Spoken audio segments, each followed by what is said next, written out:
So, Father, Son, and Holy Ghost, amen. This Passion Friday, we consider especially the greatness of the battle. Remember, in this Holy Week, in this Passion Tide, we're considering the great fight between our Lord Jesus Christ and His enemies. And it's the fight is escalating to its maximum peak. And there is a total war.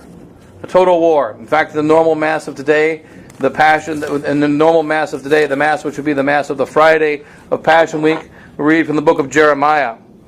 And it says, and Jeremiah said, in those days Jeremiah said, O Lord, all who forsake Thee shall be confounded. They who depart from Thee shall be written into the earth. That is, they shall be smashed into the earth, because they have forsaken the Lord, the vein of living waters. And then at the end of the epistle, be not thou a terror unto me. Thou art my hope in the day of affliction. Let them be confounded who persecute me, and let me not be confounded. Let them be afraid, and let me not be afraid. Bring upon them the day of affliction, and with a double destruction destroy them, O Lord our God. So says Jeremiah as we enter the battle. And then when the people speak to Judith, remember when Judith went to the great fight, remember that she had been 7 years in her widowhood. She was a young widow. And she was 7 years in her widowhood, and during those 7 years she did penance. St. Jerome says she fasted, and she was a mother of sorrows during those 7 years. The last 2 years, there was a fight. The last 2 years, they were surrounded by Holofernes. But she had already been 5 years in the battle herself. And it was the 6th year of the battle when the people of Bethulia realized there's a war going on. Like happens to us very often, we were born in war. We learned this in Septuagesima Sunday. Circumdederunt me gemitus mortis. The tears of death have surrounded me, and the sorrows of hell have encompassed me. That's how we're born into this world. But we don't realize it. Because after we're born, we begin to celebrate the parties of life and the joys of life, and we look for pleasure. And then every now and then we run into pain. Every now and then we run into the cross. Every now and then we see the devil attacking us, and we say, Lord, help us. Like the apostles, when they were in a storm, they waited until they seemed as though the ship was going to sink, and then they said, Lord, save us, we are perishing. They didn't know that they were always in the fight. So when we look at the great Judith, who is a symbol of the power of the Blessed Virgin Mary, she was 5 years in the war before Holofernes showed up. And here we often point out, the fathers tell us, you don't prepare for battle when the battle starts. You don't prepare for battle when you see the enemy gathering around the outside. We learned, for instance, in ancient times, whenever the word would come that the enemy is going to attack, they started to construct walls around the city and to repair the walls around the city well before the enemy came. And they trained the soldiers, and they gave them weapons. They had to construct weapons for the soldiers. They had to train the soldiers. They had to build walls around the city. There was much preparation for war. And during the battle of Bethulia in Israel, the people of Bethulia did not prepare for war. They had a material wall around. They had some soldiers, but they weren't ready for the right kind of war. They had confidence in their walls, and they had confidence in their soldiers, and they had confidence in the support of the other 11 tribes, and they forgot about the only way in which a follower of Christ can win a battle. The only way in which a member of the true faith can win, and that is by faith. And that is by the protection of God. Many times this has been shown all throughout the wars between heaven and hell. Like for instance, when God told Gideon, gather an army, and 30,000 soldiers came, and they were going to battle against 60,000, and when God came down, He said, there are 30,000. It's too many. And He was upset with Gideon for recruiting too many soldiers. And He said, 30,000 is too many, because you will fight against 60,000, and even though you're outnumbered, you will think you win by your own sword. You will think you win by your own might. But in my battles, only I win. In my battles, it's the only way it is. Remember another day, And then 20,000 left, and eventually there were only 300 soldiers that went with Gideon. And Gideon slaughtered the 60,000. He massacred them. His casualties, 0.0. And the enemies of God, the Amorites, wiped out. Another battle, Phinehas and Ophni and Phinehas, the two sons of Heli. They fought, and they had great numbers on their side. And they had the Ark of the Covenant in their camp. And we read about it in the book of Kings. And not only did they have the Ark of the Covenant in their camp, but when the Philistines heard that the Jews had the Ark of the Covenant in their camp, they mourned. And they were going to flee the battlefield before the fight that next day. But one brave Philistine said, "O ye Philistines, better for us to die in battle than to be the slave of the Jews. So let us go to the battle tomorrow, even though we know we're going to lose, because they have the ark, and they have the priests, and they have the true God. But go and fight manfully." And they did. And there was a great slaughter, and 30,000 Jews were killed that day. And the Philistines had a great victory, and the two sons of Heli were killed, and the Ark of the Covenant was captured.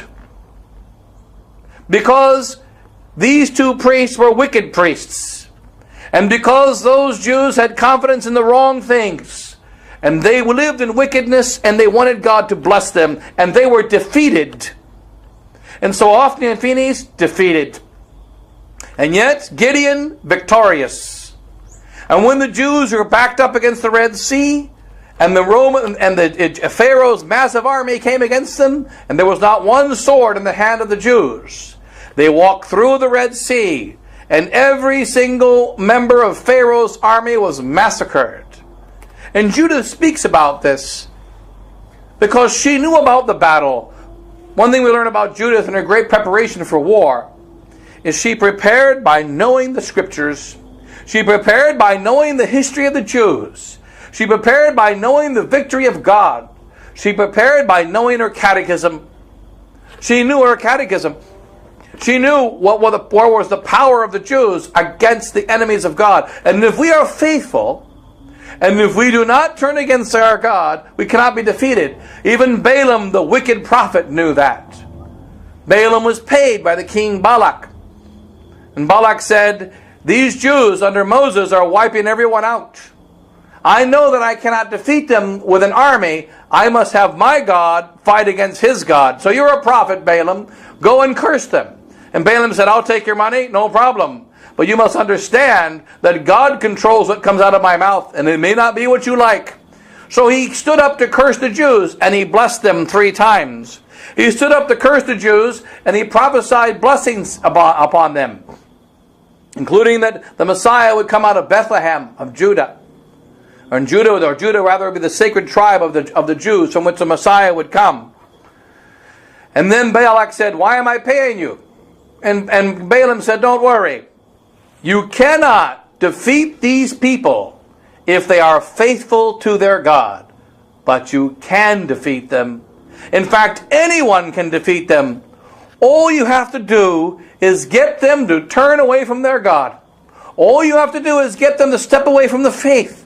All you have to do is get them to sin. And therefore, if you want to defeat the Jews, take your women and send them into the camp of the Jews and tell them that they will sin with the Jews provided that they open themselves to the false god of Baal and they worship Baal. And so they will give them pleasure if the Jews turn away from their God." And so Balak sent the women into the camp by the advice of Balaam, and there was a great defeat against the friends of God. What determines the victory of the army of God? And what determines the victory of the army of Satan? The faith of the followers of Christ. And Judith was 5 years in her widowhood. 5 years in fasting, says St. Jerome. 5 years in penance. 5 years in sorrow. And then a bunch of Holofernes came. And notice, she was the same during the entire 7 years. She was alone in her house doing penance. The first 5 years, the Bethulians thought they were at peace. The last 2 years, the Bethulians thought they were at war. They didn't know they were always at war. During the first 5 years, the Bethulians were very confident and they didn't need the help of God. During the last 2 years, they knew they needed the help of God. But for Judith, there was no difference. No difference whatsoever. She was very much like was reported in the American Civil War about Stonewall Jackson. They asked General Jackson, why is it that you ride your horse in battle the same way you do when you're galloping in a normal trot? Why do you sit on your horse in the same way in battle? And why do you not act any differently in battle? And Jackson said, it is God that determines the moment of my death, not the enemy. Do not some die at sleep? Do not some die when they're going about their daily business? Are you terrified every time you go to bed at night? Are you terrified every day you go riding on your horse? Then why should you be afraid in battle? It's just another day. Therefore I see no difference how I am on my horse in battle and how I am on my horse outside of battle, because I can die on my horse any time. God determines the moment of my death and not the enemy. And Judith knew this truth. She was not afraid that they were two and a half years in a siege. So they were 2.5 years in a siege. So the soldiers were tired. So they couldn't lift their swords anymore. They were on the side of God, and the enemy was on the side of Satan, and therefore defeated. And she was at peace in her sorrow, at peace in her house. And then the word came that disturbed her. A word that should disturb us right now. What disturbs us? We are disturbed that the enemies of God hate God. We should not be disturbed at that. It's normal. We are disturbed that many friends of God have become the enemies of God. And therefore they are no longer the friends of God. And you should not be disturbed by that either, because Judas turned against God, but he did not stop the victory of Christ. Caiaphas turned against God. He did not stop the victory of Christ. And Lucifer, the highest of all the angels, along with 1/3 of the great angels, turned against God. And it did not stop the victory of Christ. And so it is down all of history. There have been many wicked kings. And we read about it in the Psalms. It names all the kings. We read it every week in the breviary. And there was Abag and Ugaboogie and Agag and all the names of all the kings. And it said, and God crushed them, and God smashed them, and God crushed them, and God smashed them, and God crushed them, and God smashed them. It's like remembering the number of white lines. When you drive down the road, there's little white lines. Can you count them all? Do you remember which ones you passed? So there are millions and millions of enemies of God, and we drive over all of them, and they shall be forgotten. They shall be forgotten. There were so many soldiers following Holofernes, and so many soldiers following Sennacherib. It's 40,000 soldiers we know there. More in the case of Holofernes, and they were wiped out. And 60,000 that were the enemies of Gideon, and they were wiped out. Now Judith goes to battle. She is not worried about them. She is very much like St. Anthony of the Desert, when St. Anthony was talking to his monks about the supernatural life, about the real battle. And the monks said to him, Anthony, Anthony, the mountain is on fire, and the mountain is exploding. Because he was sitting with his back to the top of the mountain upon which he lived, and they were facing the mountain, and they were being distracted by the fire, and they were being distracted by the avalanche and by the explosions. Anthony turned around and said, oh, that's just the devil. Where was I? 2 seconds he devoted to the devil. Judith could care less about Holofernes. She was in no way afraid of Holofernes. But while she was in her widowhood, she heard about a prayer. Someone came to her and said, Judith, you're a woman of prayer. You're the holiest woman in our whole village of Bethulia. Behold, the wise and ancients have said there should be a prayer. Well, that's good to pray. What did they pray? They have prayed that we have been 2.5 years in this siege, and that we cannot defend ourselves any longer. And they have asked God to heal us and to bring us victory in the next 5 days. And if He doesn't bring us victory, then we shall surrender. And Judith was angry. She was not angry with Holofernes. She was not angry with or threatened by the enemies of God. She knew they would be defeated and destroyed. But she was angry at the wicked prayer of compromise. She was angry at the weakness of the faith of the people of Bethulia. And she came out in her wrath. She came out in her power. And what did she do? She did not go to the wall and speak to Holofernes. She went to the wise men of Bethulia and she said, what kind of prayer is this? You have prayed a wicked prayer. And this prayer will call down a curse upon God. And right now, in our battle of Vatican II, there are souls who say, I've been fighting too long. I'm too tired. We've heard it many times in the last 5 years. For instance, 2012. How many times people have said, look, Father, we already had Mass in the house. We've already had Mass on the porch. We've already had Mass in the funeral homes. We've already had Mass in the hotels. And now we finally built a church. We finally bought a church. We finally got our altar. We finally got our vestments. We finally got our school. It took all these years. And now you want me to go again? Forget it. I'm too tired. This prayer of tiredness calls down a curse from heaven. It is a prayer that caused Judith to be angry. Why was she angry? Because she knew that God is God and that God cannot be defeated. Therefore she went to the elders of the people of the city and said, you have called down a curse from God. You have not called down a blessing. They then repented of their prayer. They repented of it. And had they not repented of it, she would not have saved them. And so likewise, in our present fight, Judith is the Blessed Virgin Mary. And many souls are growing tired. We're growing tired. We can't go on another 5 years. Many people have scheduled 2017 as the magic year. All the crises in the church must come to an end this year. All the troubles must end this year. Many people are happy about Bishop Fillet's betrayal of Catholic tradition, his betrayal of the Catholic faith. Why? Because we can't be on the outside too long. Father Nelly told us, the second in command in the society, and Father Pfluger told us the same thing back in 2012 and 2013. They said, we've been too long in a battle stance against Rome, and there's a danger of becoming schismatic. There's a danger. It's the same prayer of the leaders of Bethulia. It's the same prayer. We're too long in this fight. We will begin to think of ourselves as a different church. We will begin to lose the sense of Romanitas. This magnificent thing, it sounds wonderful. Romanitas. Romanism. Well, what is Romanitas?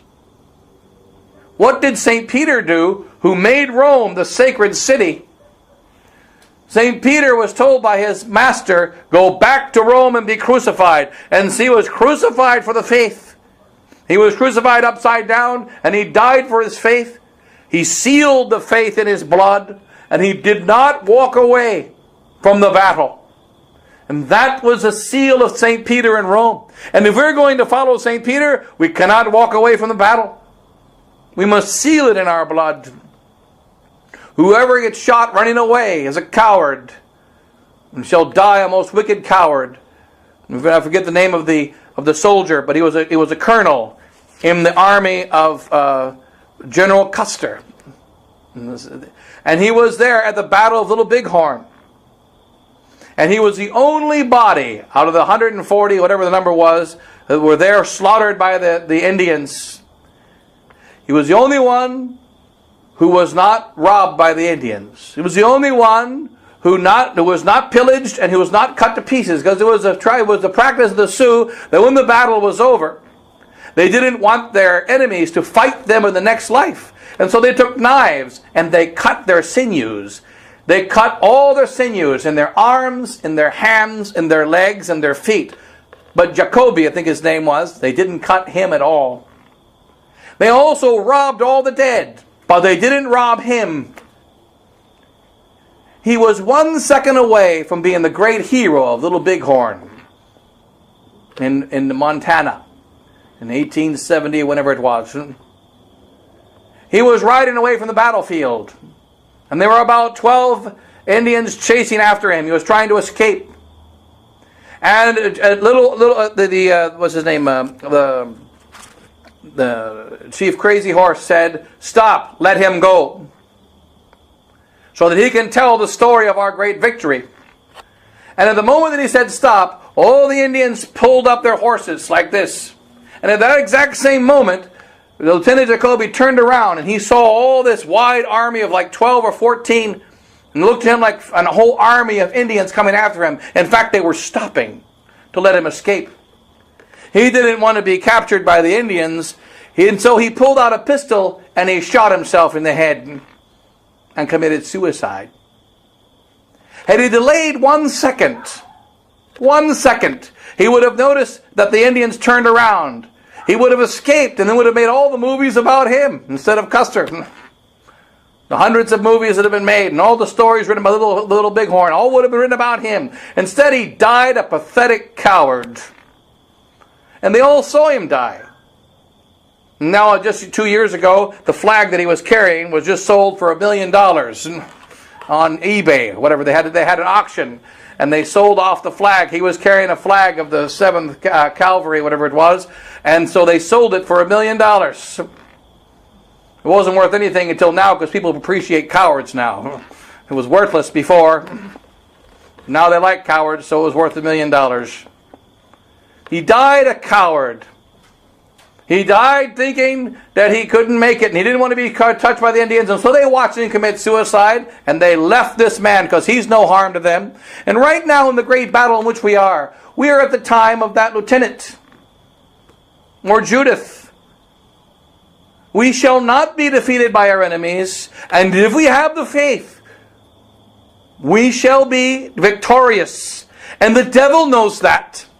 We're supposed to know that because we're supposed to know our catechism, but we don't know it anymore. And Judith knew it, and she was angry. And she told those men of Bethulia, "You recant this prayer, lest God curse our city instead of bless it." And so they did put sackcloth and ashes, and they repented of their prayer. And then Judith adorned herself, and she went to battle. She went out with a basket. It was an empty basket. She would come back with a full basket, filled with the head of Holofernes. And she went out into the camp. And when they saw this most beautiful lady come into the camp of Holofernes, they said, "Oh, the Jews have something good. No, all the Jews are bad. Look at this girl that came from them. Let us show her to Holofernes." And St. Jerome says, and Holofernes, he had eaten much, he had drunk much, and she had fasted. He prepared for battle by his eating. He prepared for battle by his natural strength. He prepared for battle by his drinking and by his drunkenness. And she met him fasting. And the fasting and sorrowful Judith destroyed the fat and over gluttonous Holofernes. And so she went to the battle. And she chopped off his head. And she put it in a basket. And she walked back to the city. And in one moment, the victory came. And the enemies of God were wiped out. This has happened every battle. David destroyed Goliath in a moment. Sennacherib was wiped out in a moment. And Holofernes was destroyed in a moment. The moment of God's choosing, the moment of Mary's power. It's going to be the same today. Several great wickednesses are happening right now in the so-called movement of Catholic tradition. One just happened a couple of days ago, on April the 4th, when Bishop Villay said, "We are of a deep gratitude for the pastoral solicitude of Pope Francis for granting bishops the power to officiate at our marriages so that we don't have to do it anymore. And that our priests can say the Latin Mass after a Novus Ordo priest has witnessed the marriage. And he even gave the power to the bishops to delegate our priests to do the marriage if a Novus Ordo priest was not able to do it." Isn't that wonderful? It's a mockery of God. like the prayer of the men of Bethulia. It's a sin against the first commandment. I am the Lord thy God. Thou shalt not have strange gods before me. It is a sin against the virtue of fortitude, by which we no longer have the strength to persevere in the fight. We're looking for a false peace, and at the wrong time. This is the same time, I believe his name was Jacoby. May have the wrong name of that lieutenant. If only he knew. If his gun misfired. If he waited one more second. If he just wasn't a coward. He would have been the greatest hero of the 19th century in America. Instead, he died a coward. He died a pig. And the Indians had no respect for him. And they would not touch his body. And they were wise. They wouldn't steal his money. They wouldn't cut his sinews. They wouldn't touch his horse. They let that pig die on the battlefield. And so it shall be in this present fight. Priests of the Society of St. Pius X. Priests of Catholic tradition. Priests who have been standing up all these years. And now they're going to back down. Now that the victory is near. Now they're going to say the prayer of the wicked men of Bethulia. The fools of Bethulia. And in this they turn against the Blessed Virgin Mary. They turn against her. And unless they change, they will be the enemies of Mary. We do not want to be the enemies of the Blessed Virgin Mary when she decides to lift her heel. We don't want to be the enemies of the Blessed Virgin Mary when she decides to crush the head of the serpent. We don't want to be following the head of the serpent, because we'll be found inside of that head. And when her heel crushes, it crushes most violently. And to understand how complete is her victory, consider Judith and also Esther. Remember Esther, who by her beauty saved the Jewish people from the king. And the king said to her, well, the wicked Aman has been put to death. Esther, are you satisfied? And she said, no, I'm not satisfied. Remember when a woman gets mad, she gets really mad. I'm not satisfied, said Esther. For he's not the only wicked man persecuting the Jews, but there are wicked men like Aman all over your kingdom of Persia. There are wicked men everywhere persecuting the Jews in every place. I don't just love the Jews that I know, like Mordecai. I don't just love the Jews that are here around me, but I love all the Jews. And they are being persecuted everywhere in your kingdom. I am not satisfied with the death of Aman. I am not satisfied that he hangs by his neck by his own gibbet, but go and send a decree into all your kingdom that everywhere where the Jews are being persecuted, and every single persecutor, let them be put to death. So spoke the beautiful Esther. We don't want to get on the wrong side of a beautiful woman. It's a bad idea. And there are none more beautiful than Mary, and none more powerful than her. And it was not a small thing that it says in the sacred scripture that an army set at battle array, the most terrible of armies, is nothing compared to the Blessed Virgin Mary. She is more terrible than an army set at battle array. You see the army all adorned, the army all with its weapons, the army ready to assault. That is the army of Satan. And on the other side of the battlefield is the Mother of God, with just a heel, and her heel is more terrible than that entire army in battle array. And so you see the power of Judith. She has not lost her power. She's going to have her great victory. And when this victory comes, which will be very soon, do we know the moment? No. They've set a limit. We have to work slowly towards the victory. She does not work slowly. How long did it take to drown the army of Pharaoh? A few moments.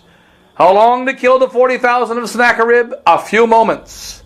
How long to kill the firstborn of Egypt? A few moments. How long to kill Goliath? It was an instant. And so it shall be in our present fight. God is still God like He was when He was with David. He's still God like He was with Moses. He's still God like He was with Judith.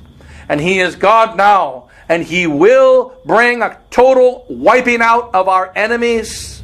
There shall be a destruction of them. They shall be wiped out. And we must have a great faith. as we enter this battle. And Jeremiah said, let them have a double destruction, O Lord. Let their names be written in the earth. And as it says in the Psalms, the just man shall wash his feet in the blood of sinners. That's what David says. The just man shall wash his feet in the blood of sinners. We want all men to repent. But if they repent not, they shall be eternally damned. And there shall be no sorrow at their damnation. There shall be no sorrow at the justice of God pounding them into eternal perdition. We shall not have any sorrow when we hear Christ say those words to every one of the damned, depart from me, ye cursed, into everlasting fire. Remember, the victory is nigh. We want to be in the arms of Our Lady. We want to be under her mantle. But that means faith. There's no other way. There's no other way. So many say, well, you need a bishop. We don't need a bishop. We need a faith. You need the Pope behind you. No, you don't. And that would be a very bad place to be, is anywhere near Francis when the battle comes. Whoever is near Francis is going to be in bad shape. Whoever is near the wicked Benedict. And remember the wicked Benedict, we already have a saint that stood across a table for him. His name was Archbishop Marcel Lefebvre. And in 1987, he sat across the table as a warrior bishop, as a defender of the army of God, as a captain in the army of God. And on the other side sat Cardinal Ratzinger. And our Archbishop Lefebvre spoke in a personal way when he said to him, you, Ratzinger, you are working for the de-Christianization of society. We are working for the Christianization of society. Therefore, we cannot work together. That's what he said. And now, Bishop Villay says, we're so grateful to Benedict. Now we're so grateful to Francis. It is more simply said in one statement. He's grateful to Lucifer. He is grateful to Satan. It's the wrong one to be grateful to. Oh, we are grateful for his pastoral solicitude. And this is a great sin. And why is it a great sin? Firstly, because it's a sin against the first commandment. We are spitting on the priests of the last 50 years who have done Catholic marriage after Catholic marriage. Many in a house like this. Many inside of all kinds of adverse circumstances. And they have had married Catholic couples in order that they might raise a Catholic children who are going to be ready to go to the kingdom of heaven. They were married by our priests, the priests of the Society of St. Pius X. They were married by the priests of Catholic tradition, independent priests, priests of dioceses and so on, cast out by their bishops, cast out by their religious superiors. But they said, we will, this young man, this 18-year-old, 19-year-old young man, this 18-year-old, 19-year-old young girl, they are going to have children for heaven. And they are going to have children who live according to the faith. And I don't want this little boy, and I don't want that little girl to go before a modernist priest to be married. I don't want them to go into a modernist church to be married. Let them not stain their marriage by that wicked church. But let them be married here.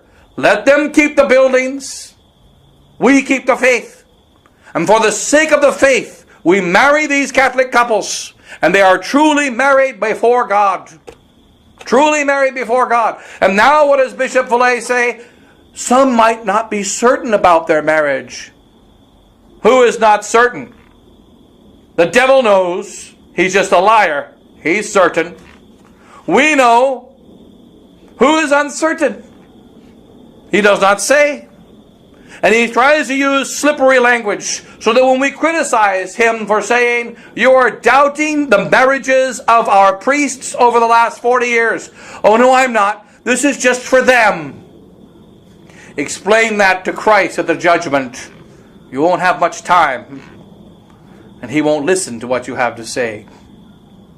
And all the truth shall be exposed.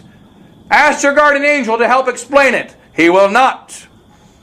The devil, the guardian devil will explain. He will explain the wickedness in your heart. He will explain the maliciousness of the deed. He will explain the scandal of this latest scandal of a few days ago. The Blessed Virgin Mary will have her victory, and it shall not be the victory of compromise. It shall not be the victory of compromise. It should be the total victory of those who stand firmly for the faith, who don't play games with that holy faith. Tobias is the great saint of our times. All the Jews abandoned the true religion, but not Tobias. And he went to Jerusalem when they refused to go. And he was outside of the town of the country of Israel. And he raised his son to fear God rather than men. And when it was time for his son to marry, he said, these Jewish girls here, they're wicked. These pagan girls, they're pagans. Therefore, go back to Israel and find a real woman. Find one that is following the law of God. And let God give you a good wife. And this is an imitation of Tobias. The priests of the last 50 years of Catholic tradition have said, marry a traditional Catholic. Don't marry a pagan. Don't marry outside the church. Beware of marrying these Novus Ordo Catholics who are not following the gospel. Marry within the truth of Catholic tradition. Raise your children according to the commandments of the last 2,000, 6,000 years. And now we're going to allow Father Skippy in our church. And Father Fruitcake. And all the different fathers. And don't forget about Father Retro, the conservative father. We'll let all the fathers in our church, and they will witness the marriage.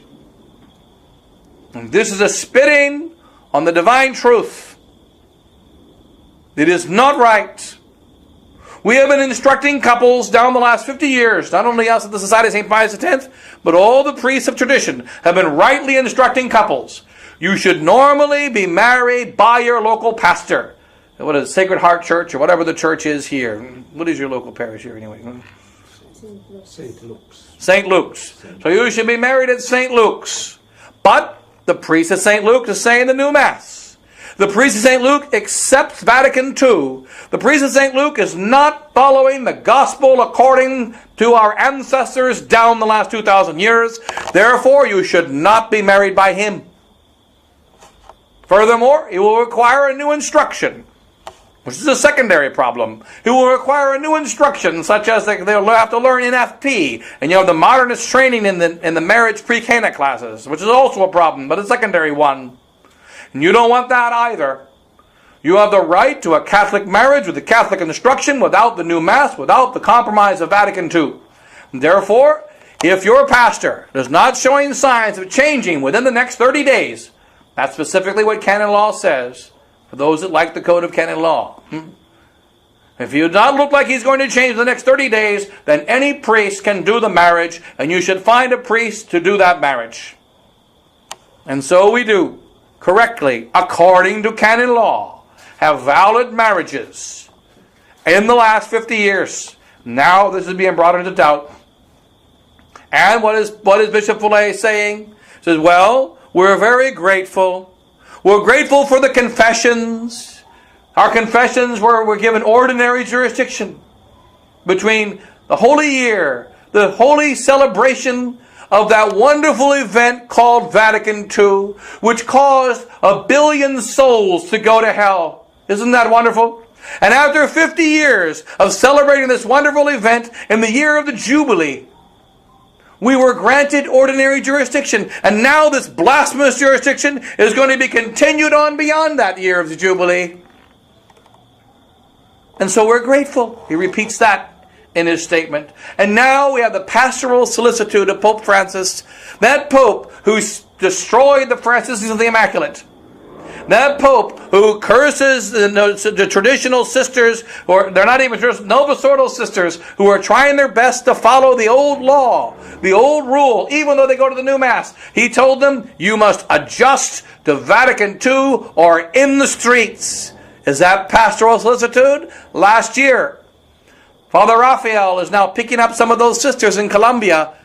They are now being stranded throughout the whole world, and others in fear are buckling under the modernist Rome. So much for pastoral solicitude. In other words, if you're nice to me, then you're a nice person, and I won't pay attention to how you murder the widow here, and you destroy the orphan there, and you destroy the innocent there. I don't see it, because you're giving me candy. who receives that kind of candy is guilty of the sin by cooperation. So that in the name of tradition, Bishop Fillet is guilty by cooperation with Pope Francis. He is complicit with his wickedness towards the Franciscans of the Immaculate, towards the other orders he has crushed, towards the great wickedness he's done to Catholics throughout the world, towards his attack against Catholic marriage. How many Catholic men and Catholic women have their spouses leave them in their third and fourth marriage, and they have remained faithful down these years? And Pope Francis says to their true wife, stay faithful to your fourth husband. And they say to the man who has a true wife, dump your true wife. So says Pope Francis. And these are sins not only against the moral code, but they're sins against the first commandment. And yet we are going to compromise because we need the support of these people. We're tired. Our soldiers can't lift the sword anymore. That's what they said in Bethulia. We've been fighting for too long. That's what they said in Bethulia. We can't go on. We've sent for reinforcements and the reinforcements have not come. That's what they said in Bethulia. And Judith came and corrected them. But these Jews understood the wisdom of Judith and they repented. And then Judith went out. Only then did she go out. So likewise in our present fight, we must persevere in the faith. We cannot play games with the truth. And then we will hear the power of the spoken of Judith of the Blessed Virgin Mary. The Lord has blessed thee by his power, who by thee has brought our enemies to naught. Blessed art thou, O daughter, by the Lord the Most High God, above all women upon the earth. Blessed be the Lord who made heaven and earth, because he has so magnified thy name this day, and thy praise shall not depart out of the mouth of men, who shall be mindful of the power of the Lord forever. How are we mindful of the power of the Lord? Because of Mary. There's no other power. She's the one. As St. Augustine says, look at those 12 apostles. They listened to Christ's words. They watched his miracles. They witnessed his greatness. They saw the man born blind who just a few days ago healed. They saw Lazarus risen from the dead. And then the battle came. And 12 out of 12 failed. Bad percentage. But then, on Good Friday, before 3 p.m., our Lord Jesus Christ said these words, Son, behold thy mother. Woman, behold thy son. As St. Augustine says, and then everything changed. Once St. John became the son of that mother. Once Peter became the son of that mother. Once Andrew and Philip became the son of that mother, they could never be defeated. And they would all shed their blood for the faith. And they would carry it to the ends of the earth. What's the difference? That mother. And 53 days later, says St. Augustine, there came children. 3,000 born on Pentecost. 2,000 born on Pentecost Monday. And the church was born because of the power of that mother. Just like sin entered this world only because of Eve, though Adam was the one who sinned, so likewise victory and grace and Christ comes into the world because of her. And therefore we must have a great love of her and not compromise in this fight, not play games in this fight, because great is the power of the Lord, the power of the Lord forever. For that thou hast not spared thy life by reason of the distress and tribulation of thy people, but hast prevented our ruin in the presence of our God. Who prevented the ruin? Only Mary. And so it's very wise to be next to her. Very wise to be wherever she is. That's the wisdom we want to have. Be next to Mary. So in any case, we remember we're in this great fight of this Passion Tide. Do our best to finish off the Lent the best we can. If we haven't fulfilled our resolutions, try to maybe fulfill a little better in these last few days. And ask Our Lady to help us to really persevere to the end. Usque ad mortem, mortem autem crucis, as we'll say next week, even to the death of the cross. And close that, God bless you all. In the name of the Father, and the Son, and the Holy Ghost. Amen.